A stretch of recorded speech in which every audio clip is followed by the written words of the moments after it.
नमस्कार। आप सुन रहे हैं कहानी गोल्ड।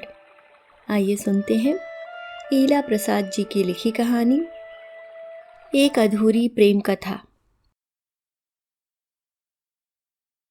मन घूमता है बार बार उन्हीं खंडहर हो गए मकानों में, रोता तड़पता, शिकायतें करता, सूने टूटे कोनों में ठहरता, पैबंद लगाने की कोशिशें करता। मैं टुकड़ा टुकड़ा जोड़ती हूँ, लेकिन कोई ताजमहल नहीं बनता। ये पंक्तियाँ मेरी नहीं, निमिषा की हैं। मैंने जब पहली बार उसकी डायरी के पन्ने पर ये पंक्तियाँ पढ़ी तो चकित रह गई थी। यह लड़की इतना सुंदर लिख सकती है। उसका उत्साह और बढ़ा था। उसने कुछ और पन्ने चुन चुन कर मुझे पढ़ाए थे। हम तो डूबने चले थे, मगर सागरों में ही अब गहराइयाँ नहीं रहीं। कैसे लिख लेती हो तुम ऐसा? मैंने प्रशंसा की थी। उसने कुछ शर्मा कर अपनी डायरी बंद कर दी थी, लेकिन तब मैं बिल्कुल नहीं सोच पाई थी कि किस संदर्भ में ये पंक्तियाँ उसके मन में उपजी होंगी। किसी से प्रेम किया होगा और क्या। ऐसा ही तो हम सोच लेते हैं ना। तब एक पूरा समय चक्र बाकी था जो मुझसे उसकी पहचान कराता। जब मैं हॉस्टल में उसकी रूममेट बनकर उसके कमरे में आई तो शुरू शुरू में बस इतना ही जान पाई थी कि वह अपनी माँ से बेहद प्यार करती है। अपनी टेबल पर उसने माँ की तस्वीर सजा रखी थी, जिसमें वह अपनी माँ के बराबर में खड़ी हंस रही थी। उसकी शक्ल अपनी माँ से बेहद मिलती थी। माँ की ही तरह सुंदर थी वो। वह अपनी माँ से किस हद तक जुड़ी थी और अपने पिता से कितनी नफरत रखती थी, मैंने यह तब जाना जब उसने एक रात अपना एल्बम मुझे दिखाया। अजीब बात थी, उसके एल्बम में उसके पिता का एक भी चित्र नहीं था, बस माँ और वह। छोटी सी निमी माँ की गोद में, खेलती निमी माँ के पास बैठी, माँ के साथ किसी पिकनिक स्पॉट पर, यात्रा में, कहीं भी। बस माँ हर जगह, पिता अनुपस्थित। लेकिन वह पिता की बातें करती थी।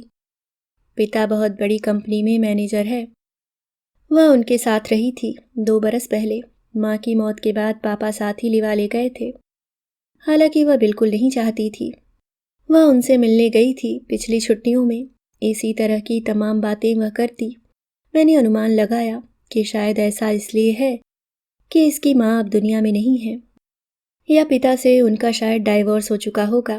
पूछने का साहस नहीं हुआ। यूं भी मैं उसे पूरा समय देना चाहती थी कि वह कभी अगर खुद चाहे तो मुझे बतलाए, जैसे उस दिन उसने मुझे अपना एल्बम दिखाया था, डायरी के कुछ पन्ने पढ़ाए थे। प्यारी सी लड़की थी वह, कपड़ों से लेकर कमरे के रखरखाव तक मैं उसके सौंदर्य बोध की स्पष्ट छाप थी। वह क्यों बॉटनी में शोध कर रही थी पता नहीं। वह पूर्णतः कलाकार थी। पेंटिंग करना, कविता लिखना, अपने कपड़े खुद डिज़ाइन करना और शहर में मामा के घर जाकर मशीन पर सिलना, उन पर कढ़ाई करना, यह सब उसकी आदतों में शुमार था। रंगों का चयन भी अद्भुत, व्यक्तित्व में एक गरिमा, चाल में आत्मविश्वास। यह आत्मविश्वास शायद उसके अमीर होने की वजह से है। मैं सोचती और उससे दूरी बनाए रहती। हॉस्टल में कई लड़कियां उसकी ज़बरदस्त फ़ैन थीं। एक ने उस पर कविता भी लिख डाली थी। सारे वक्त उसका हंसता चेहरा किसी को भी दोस्त बना लेता था। और फिर साहित्य में रुचि। इसी रुचि ने उसे सेंट्रल लाइब्रेरी में बंटू से मिलवाया था। जब एक दिन विभाग से लौटने के बाद उसने मुझसे अपेक्षा की थी कि मैं उसके दोस्त से मिलूं। राका दी, आप बंटू से मिलेंगी, वह मेरा दोस्त है। मेरी आपकी तरह साहित्यिक रुचि है उसकी। हम किताबें पढ़ते हैं और फिर उन पर चर्चा करते हैं। अच्छी बात है, लेकिन मैं क्यों मिलूं? मुझे तुम्हारे दोस्तों से दोस्ती करने में कोई दिलचस्पी नहीं। क्या है दीदी, जरा सा नीचे चल नहीं सकती? एक फ्लोर ही तो है। सीढ़ियों के नीचे वह खड़ा है। मैं अनिक्षा से उठी। कमरे में आने के बाद फिर नीचे जाने का मतलब कपड़े बदलना। जाने किस किस के मित्र, अभिभावक हॉस्टल के बरामदे या मैदान में होते हैं, और हॉस्टल का नियम भी है हम फॉर्मल ड्रेस में नजर आए। नीचे वह खड़ा था, मझोले कद का, दुबला पतला लड़का, बड़ी बड़ी आंखें जो जाने क्यों मुझसे नजर नहीं मिला रही थीं। अतिरिक्त संकोच और लड़कों में नहीं, यह उसका निमिषा के प्रति आकर्षण है और पकड़े जाने का डर जो उसे नजरें उठाने नहीं दे रहा। मैंने सोचा और वहां से हट जाना उचित समझा। मैंने औपचारिक परिचय किया और कमरे में वापस आ गई। निमी लौटी घंटे भर बाद, चहकती हुई हमेशा की तरह। दीदी बंटू अच्छा है ना? आपको कैसा लगा? मैं हंसी। क्या मतलब? आपको नहीं लगा कि वह बहुत अच्छा लड़का है? इच्छा हुई कहूँ, प्यार हो तो साधारण चेहरा भी सुंदर हो जाता है। असाधारण लगता है। यह तुम्हारा आकर्षण है निमी, जो उसे हैंडसम बना रहा है। किंतु चुप रही। मैं निमी के मामलों में दखल नहीं देती थी। उससे एक निश्चित दूरी बना रखी थी मैंने, क्योंकि उस कमरे में आए हुए मेरे बस 3 महीने हुए थे और इतना वक्त उस लड़की को जानने के लिए काफ़ी नहीं था। फिर यह अक्सर ही होता, कभी विभाग जाने से पहले, कभी विश्वविद्यालय से लौटते हुए रास्ते में, और कभी हॉस्टल के ही लॉन में मुझे वे दोनों मिलते बातें करते हुए। मैं हाथ हिलाकर आगे बढ़ जाती। शायद उनके निरीक्षण का पूरा मौका वक्त मुझे थमा रहा था और मुझे बंटू में कम और निमिषा में दिलचस्पी ज़्यादा थी। हम दिन भर अपने अपने विभाग में होते, शाम अलग अलग कटती, किंतु रात तो साथ ही गुजरती थी। हमारे सोने का समय एक था और खाने का भी। हॉस्टल के मेस में भी हम साथ ही होते। वह चहकती रहती, खिलखिलाती रहती। मेस में जैसे जान आ जाती उसकी हंसी और बातों से, और मैं सोचती कितना सुंदर होता है प्रेम। शायद मुझे भी उससे स्नेह होता जा रहा था, तभी मैं उसकी कहानियां सुनने लगी थी। मन्नू भंडारी से लेकर तुर्गनेव तक की किताबों पर चर्चा करने लगी थी और नाम सुझाने लगी थी कि अगली कौन सी किताब उसे पढ़नी चाहिए। वह मेरी सलाह गंभीरता से सुनती, मुझे बड़ों का सम्मान देती, लेकिन जब वह बंटू की बातें करती तो मैं चुप ही रहती थी। यह प्यार का पहला सोपान था, लाइब्रेरी से किताबें लाना, पढ़ना और फिर एक दूसरे को पढ़ाना, यानी कि बंटू से मिलते रहना, लंबे वार्तालापों का सिलसिला। 55 खंभे, लाल दीवारें, गान with the wind, first love, अंधे मोड़ से आगे, गुनाहों का देवता, सारा आकाश, उसके सप्ताहांत सब बंटू के लिए थे। वह उससे बातें करके कमरे में लौटती और शुरू हो जाती। जानती हैं राका दी, हमारी रुचियां बेहद मिलती हैं। कल मैंने पीला सलवार सूट पहना था तो उसने बताया पीला उसका भी फेवरेट कलर है। बंटू को भी छोले भटूरे पसंद है। बंटू के दादाजी स्वतंत्रता सेनानी थे। बनारस की वो गली उसके दादाजी के नाम पर है। बहुत संपन्न लोग हैं वे, लेकिन तब भी देखिए जरा भी घमंड नहीं है ना? बंटू को भी रॉक म्यूजिक पसंद है। वह शिव कुमार शर्मा और हरि प्रसाद चौरसिया को भी सुनता है। आज यह कैसेट उसने मुझे दिया, बजाऊं? कल हमने जे कृष्णमूर्ति को पढ़ा। हम कृष्णमूर्ति फाउंडेशन राजघाट जाने वाले हैं। सारनाथ नहीं, बुद्ध अच्छे नहीं लगते, वैराग्य हो जाएगा, मैंने चिढ़ाया। आप भी नराका दी। उसका मुंह फूल गया। बंटू सारा आकाश था और वह उड़ रही थी। मैं उसे देखती और सोचती, कहाँ जा रही है यह लड़की? प्रेम का दूसरा सोपान। वह अब गंभीर होती जा रही थी, अंतर्मुखी, आत्मलीन सी। मैं समझ रही थी, बंटू को लेकर एक सपना पाल लिया है इसने। मुझे वह लड़का बिल्कुल अच्छा नहीं लगता था। बेहद भावुक किस्म का दिखता था वह। फैसले लेने और उन पर टिकने का मादा रखने वाले कुछ और होते हैं। मैं लड़कों से कभी मित्रता न करने के बावजूद उनके हाव भाव से इतना तो समझ ही सकती थी। वह अकारण स्नेह लुटाती रहती सब पर। अब भी रविवार को यदि कमरे में होती तो खाना वही पकाती। यदि मैं सौफ होता, आप बैठिए मैं पकाऊंगी, मैं छोटी हूं ना, आपकी छोटी बहन। लेकिन बंटू की बातें करने के बजाय मुझसे बचने की कोशिश करती। कमरे में जब हम दोनों होते और सामान्य वार्तालाप चल रहा होता तो वह जानबूझकर बंटू प्रसंग वार्तालाप से बाहर रखती।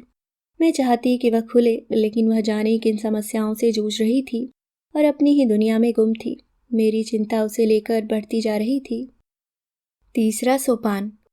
वंदना मुझे पंडित जी की चाय की दुकान पर मिली। निमी की बचपन की सहेली और सबसे अच्छी दोस्त, बदहवास। राका दी, आपको कब से ढूंढ रही हूँ। आपके विभाग में लोगों ने बतलाया कि आप यहाँ हैं। मैंने चाय का एक प्याला उसकी तरफ बढ़ाया। लेकिन क्यों ढूंढ रही थी मुझे? आप हॉस्टल चलिए। निमिषा ने नींद की गोलियां खाकर आत्महत्या करने की कोशिश की। व्हाट नॉनसेंस, किसने कहा तुम्हें? मैंने उसे रोका, गोलियों की शीशी छीनी। वह कमरे में ही है, रो रही है। तुम हॉस्टल गई थी? मेरी आवाज में अभी भी अविश्वास था। हाँ, आप चलिए तो। हम दोनों ने अपनी अपनी साइकिल उठाई। मैंने पंडित जी के पैसे चुकाए और साथ साथ पैदल चलने लगे। अब उसे भी कोई हड़बड़ी नहीं थी, हम बातें कर सकते थे। वह यह चाहती थी कि मैं पूछूं। वह यही चाहती थी कि मैं पूछूं और वह बतलाए। निमी ने ऐसा क्यों किया, कुछ बतलाया? बतलाना क्या, मैं तो डर ही रही थी कि वह ऐसा वैसा कुछ कर न डाले, इसलिए तो आज हॉस्टल गई थी। तुम्हें पता था? वह और बंटू शादी करना चाहते हैं ना। कल उसने बतलाया था कि वह बंटू को अपने बारे में सब कुछ बतला देना चाहती है। जब वह सामने होता है तो बोल नहीं पाती, बोलकर बतलाना यूं भी मुश्किल है, इसलिए उसने उसे सब कुछ लिख कर दिया है। वह जानती है कि उसके जन्म की कहानी जान लेने के बाद वह उससे कभी शादी नहीं करेगा। बहुत रो रही थी कल। अच्छा। आज सुबह जब मैं गई तो हॉस्टल गेट से बंटू निकल रहा था। उसने मुझे देखा भी नहीं, नहीं तो हमेशा नमस्ते तो कर लेता था। मुझे लगा कुछ गड़बड़ है, आपके कमरे में पहुंची तो मैंने उसे बीच में रोका। तो क्या बतलाया उसने?